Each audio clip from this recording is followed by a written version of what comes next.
This is world history. In case you forgot what class you were in, this is chapter 21, Discontent and Experimentation.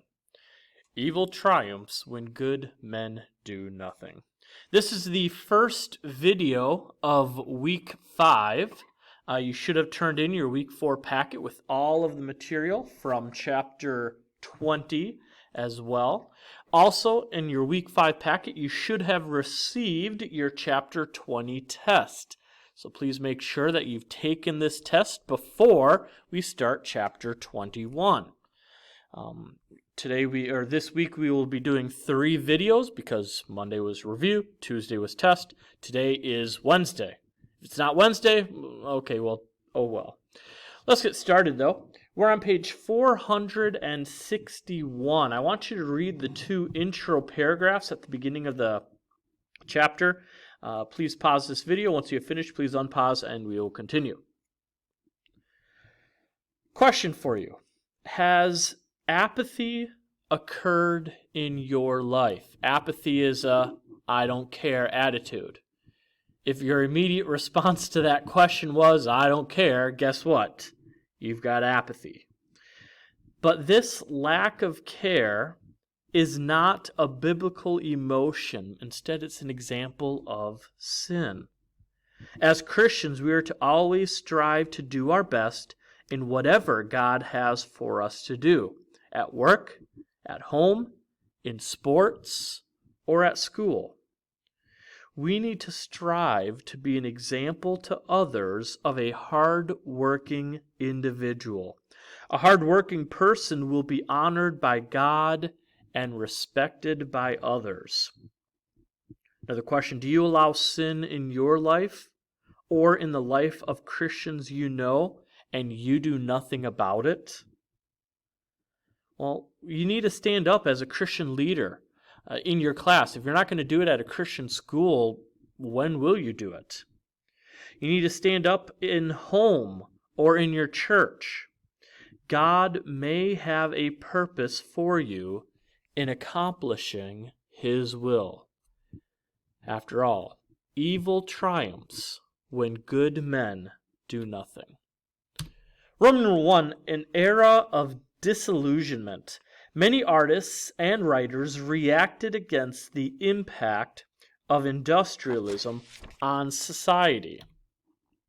Before we get to letter A, let's just talk about how art changed during this time period.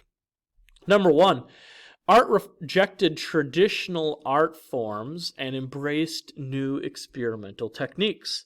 It began at the end of the 19th century, but bloomed in the 20th century after World War I.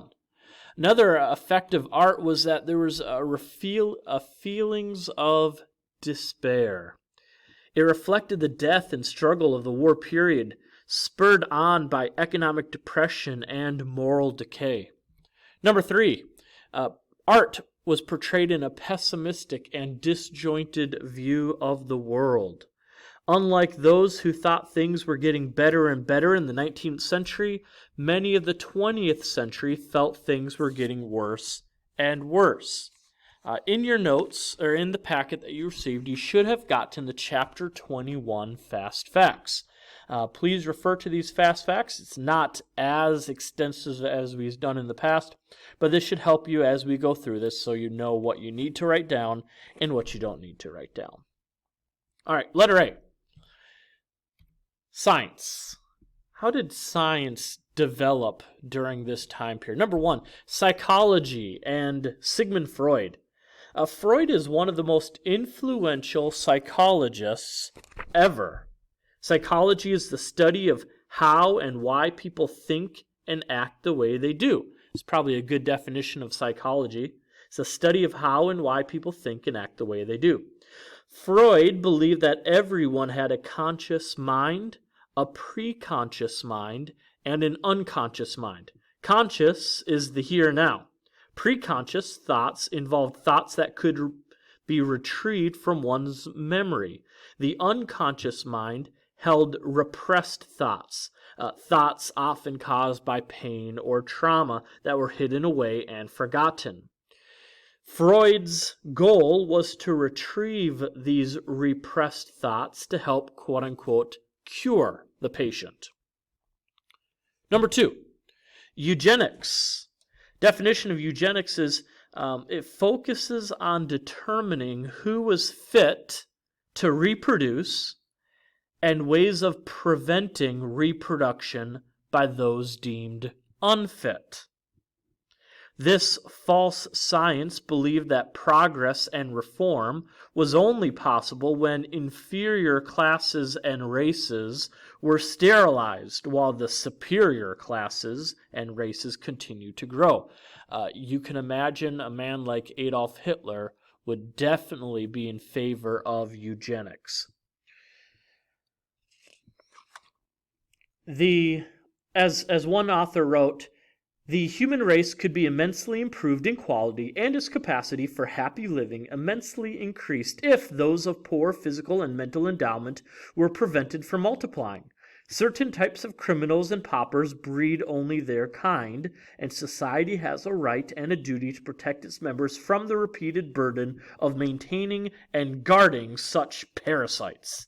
By the way, obviously, this is a very sinful, very anti-God view that a lot of people held on to. But eugenics continued to be popular until the 1960s. Letter B, philosophy. Existentialism. Definition of existentialism is it is a broad topic, but generally believes that everything is subjective and that there is no true purpose for life. Friedrich Nietzsche declared no purpose.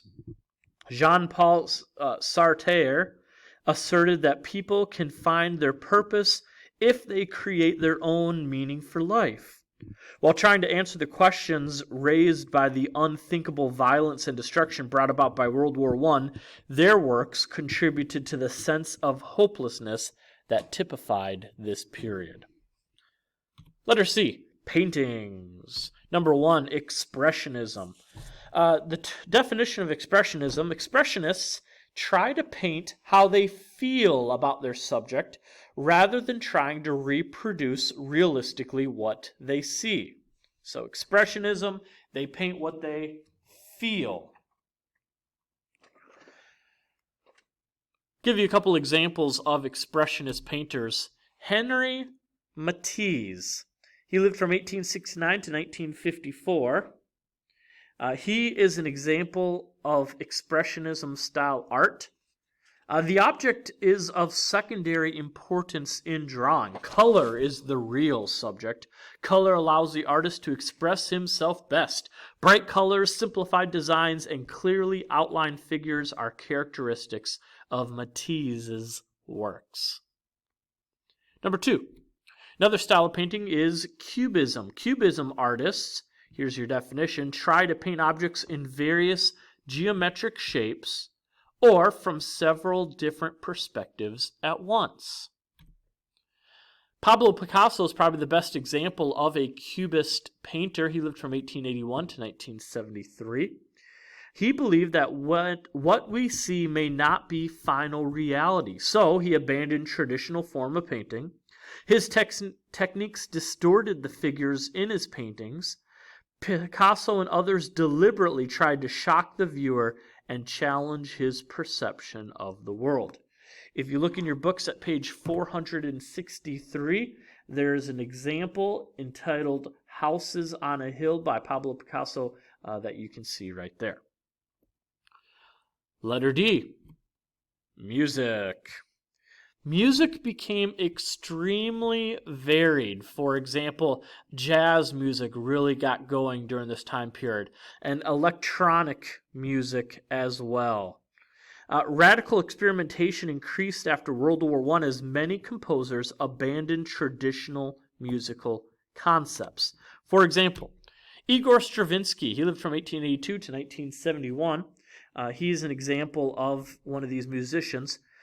Schoenberg Igor Stravinsky was born in Russia but left his home in 1913 to visit Switzerland.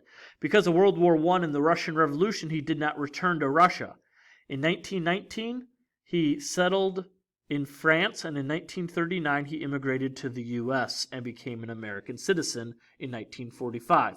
He returned to Russia for the first time in 1962, because during Stalin's rule, Stravinsky music was banned in the Soviet Union. He is known as the father of modern music. He invented polytonality, which is when a song uses several musical keys simultaneously instead of just one. Arnold Schoenberg, a little bit about him. He was born into a poor family in Vienna. His family provided music lessons for him but could not afford to pay for theory lessons. Therefore, he studied music theory on his own. Because of his Jewish background and the rise of Nazism, Schoenberg left Germany in 1933 and settled in America. Atonal music, that's the style that he favored, abandons all fixed tone patterns or keys for compositions based on a 12-note scale. Letter E, literature. Literature also reflected the attitudes prevalent between the wars. T.S. Eliot lived from 1888 to 1965. He tries to portray the desolation and meaninglessness of modern life. One of his poems is called The Wasteland. Another poem called The Hollow Men. Eliot replaces the cataclysmic view of the end of the world taught in Scripture with a bleak, feeble one. He says, "This is the way the world ends, not with a bang, but with a whimper." Thomas Mann, 1875 to 1955, he made his characters passive figures, victimized by the uncontrollable forces that surround them. The literature of the first half of the 20th century is filled with hopelessness, pessimism, and pacifism. Writers rejected the idea that literature should teach moral lessons. So in short, the people who lived between the wars understood Ecclesiastes 4:1 completely. It goes, "So I returned and considered all the oppressions that are done under the sun, and behold, the tears of such as were oppressed, and they had no comforter. And on the side of their oppressors there was power, but they had no comforter." Yet the Bible also provides the answer to their problem in Psalm 39, 5-7. "Behold, thou hast made my days as an handbreadth, and mine age is as nothing before thee. Verily, every man at his best state is altogether vanity. Surely every man walketh in a vain show. Surely they are disquieted in vain. He heapeth up riches, and knoweth not who shall gather them. And now, Lord, what wait I for? My hope is in thee." And hopefully that is our belief as well. Hope you all have a good rest of the day. That's all we're going to cover. Be good, do good. Bye.